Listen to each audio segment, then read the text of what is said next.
बिस्मिल्लाहिर्रहमानिर्रहीम। अस्सलाम वालेकुम दोस्तों, कैसे हैं आप? दिस इज़ कैसर बारी फ्रॉम बारी लॉ एसोसिएट्स। आज का जो हमारा इमिग्रेशन टॉपिक है जी, जिस पे मैं आपको बेसिक इन्फॉर्मेशन देना चाह रहा हूँ, वो बहुत इम्पोर्टेंट है। ह्यूमन राइट्स के हवाले से जो है, यो ह्यूमन राइट्स जो हैं वो क्या होते हैं, उस पर मैंने पहले भी कई मरतबा बात की है, लेकिन आज जो है वो उस ह्यूमन राइट्स के ऊपर हम बात करेंगे जो आपकी हेल्थ के हवाले से होता है, जो आपकी सेहत के हवाले से होता है। सो क्या ये भी एक ह्यूमन राइट्स है आपका, कि अगर आपकी सेहत जो है वो इजाज़त नहीं देती, आपकी हेल्थ अच्छी नहीं है, तो आपको यूके से निकाल दिया जाए, या आपका वीज़ा या आपकी एप्लीकेशन को रिफ्यूज़ कर दिया जाए, या आपको यहाँ पे ना रहने दिया जाए, तो क्या ये भी ह्यूमन राइट्स की वायलेशन है? इस पे आज बात करेंगे। देखिए, बहुत से केसेस में दो तीन चीज़ें मैं डिस्कस करना चाहूँगा आज के इस जो सेशन है उसमें। बहुत से लोगों के जो पेरेंट्स होते हैं, वो या जो आपके रिश्तेदार होते हैं, आपके बहन भाई होते हैं, वो आउटसाइड दी कंट्री अगर रहते हैं, तो उनके लिए एक वीज़ा है जिसका नाम है एडीआर का वीज़ा। तो लोग जो है उसमें एडीआर की एक एप्लीकेशन फाइल करते हैं, जिसको एडल्ट डिपेंडेंट रिलेटिव वीज़ा कहा जाता है। सो बाय लॉ, कानूनी तौर पे आप उस वीज़े के ऊपर जो है आउटसाइड दी कंट्री एक एप्लीकेशन फाइल करते हैं, और आप यूके में आते हैं कि जी के आपकी लुक आफ्टर करने वाला वहाँ पे कोई नहीं होता है। ये तो एक बेसिक सा एक लॉ है।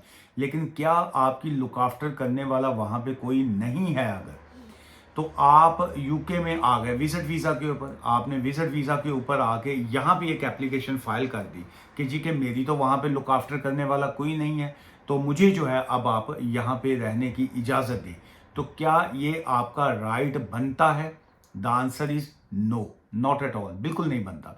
उसकी वजह यह है कि जब आप उनसे विजिटर वीज़ा लेते हैं, तो आप कहते हैं कि जी कि मैं अपनी फैमिली को या अपने दोस्तों अहबाब को जो है मिलने के लिए जाना चाह रहा हूँ, या हम जाना चाह रहे हैं, एज अ कपल जाना चाह रहे हैं, जैसे भी है। लेकिन पेरेंट्स की अगर चलिए आज आज का ये वाला पॉइंट जो है, इसको हम ओल्ड एज जो पेरेंट्स हैं उनके हवाले पे ही उनके हवाले से ही बात कर लेते हैं। बाकी किसी और किसी नेक्स्ट मैं टॉक शो में जो है वो बाकी जो एजेस हैं उसके हवाले से बात करूँगा। चलिए, पेरेंट्स हैं आपके, ओल्ड एज हैं, अब आपने सोचा कि उनको एडीआर के ऊपर हम यहाँ पे लेके आए, लेकिन अब आपको डर है कि एडीआर का एक तो कॉस्ट उसमें बहुत ज़्यादा है, 3205 अकालमन कोई अराउंड 3200 पाउंड फीस बन जाती है। तो क्या हम ये फ़ीस पे करेंगे, वकील की फ़ीस पे करें, एप्लीकेशन करें, अकोमोडेशन भी शो करनी पड़ती है, उसमें आपको ये भी बताना पड़ता है कि आप जो है पब्लिक फंड्स नहीं लेंगे, आपको आपके पास अकोमोडेशन में 1 बेडरूम का होना लाजमी है। सो बहुत सी लंबी चौड़ी डिटेल्स जो है उसमें आ जाती हैं। अब आपको डर भी एक चीज़ का होता है कि जी के बहुत से लोग हैं, उनको इस चीज़ फाइनेंशियली डर शायद नहीं होता। वो कहते हैं जी चलिए कोई बात नहीं, वीज़ा अगर लग जाता है तो हम फीस पे करने को तैयार हैं। लेकिन अब प्रॉब्लम ये है कि वो अगर आपकी एप्लीकेशन रिफ्यूज़ होती है, सो ऑब्वियसली आपके पास अपील राइट होता है, आप अपील पे जा सकते हैं।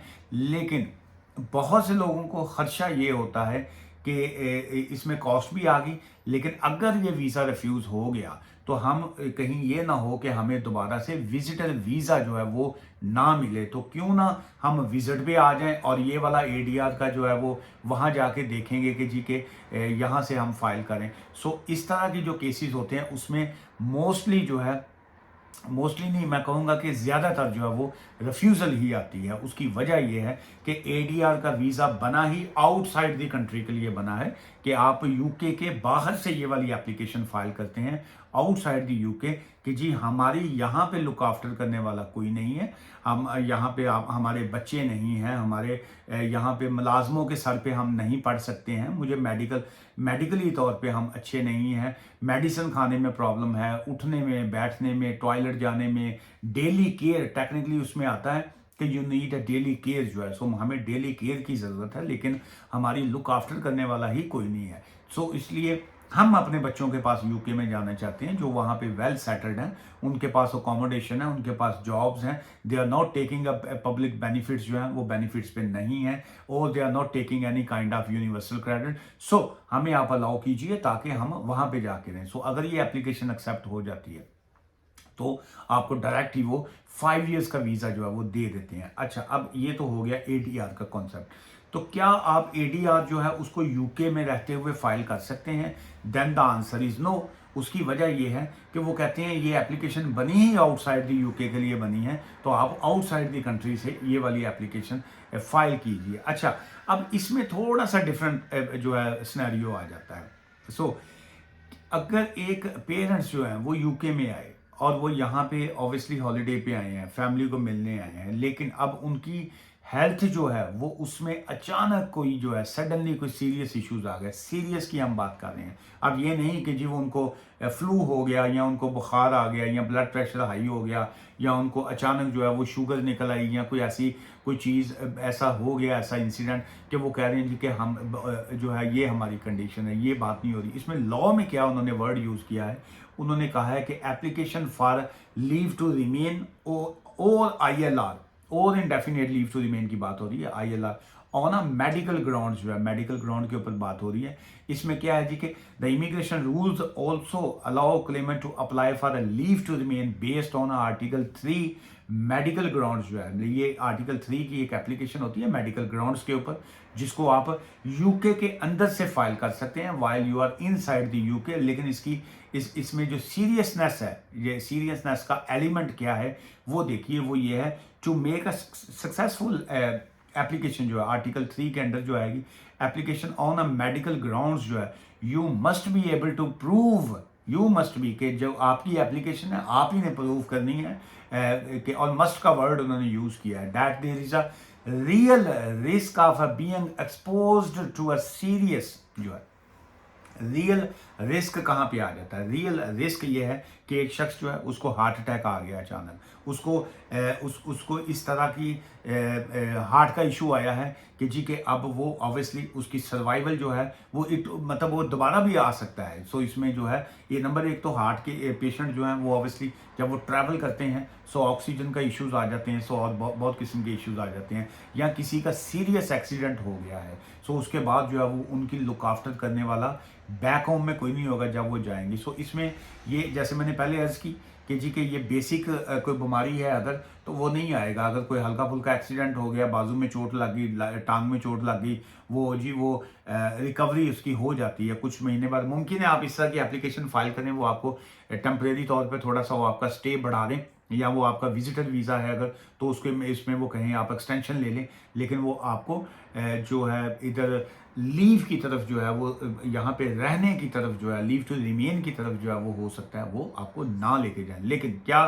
ये जो हार्ट अटैक आया है या किसी के जो है वो मेडिकल के इस तरह के सीरियस इश्यूज हो गए हैं, तो क्या वो उसको जो उसमें किसी की एप्लीकेशन का रिफ्यूज़ करना या उसको कहना कि you have to leave this country, तो क्या ये ह्यूमन राइट्स लॉज की जो है वो वायलेशन आएगी? Then the answer is absolutely yes जो है कि वो ह्यूमन राइट्स लॉज की जो है वो वायलेशन आएगी। एक शख्स जो है वो उसको अचानक हार्ट अटैक आया, वो उसकी कोई मर्जी नहीं है, उसकी कोई मंशा नहीं है, उसका कोई मूड नहीं है कि वो विजिटर वीज़ा पे है और वो यहीं पे रुके। वो फ्रीक्वेंट ट्रैवलर है, वो आ रहा है, वो जा रहा है, वो कह रहा है जी कि मैंने तो वापस जाना है। लेकिन अगर एक सीरियस कंडीशन आ जाती है उसमें आपके पास अब इसमें सॉलिड या प्रूफ एविडेंस कहाँ पे आएगा? वो जो आपका मेडिकल रिकॉर्ड है, जो आपका डॉक्टर्स की रिपोर्ट्स हैं, वो साबित करती हैं कि क्या एक हार्ट पेशेंट जो है उसको वापस ये कहा जाए कि we are going to refuse your application और आप वापस चले जाइए। अच्छा, फिर उसके बाद क्या आ जाता है जी कि जो आपकी हेल्थ के हवाले से डिक्लाइन कर रही है वो सिचुएशन कि जी कि आप बिल्कुल नॉर्मल हैं, या जी आप ये वाला ट्रीटमेंट जो है वो बैक होम करवा सकते हैं, बिल्कुल करवा सकते हैं जी। एक शख्स को एक हार्ट अटैक आया, उसके बाद वो रिकवरी उसकी हो गई, वो नॉर्मल हो गया, क्या वो आप बैक होम जाके उसकी रिकवरी कर सकता है? कैसे कर सकता है? क्या आपके वहाँ पे बच्चे रहते हैं? क्या आपके बेटे हैं वहाँ पे? क्या आपकी वहाँ पे जो अनमैरिड आपकी डॉटर्स हैं जो आपके साथ रहती हैं?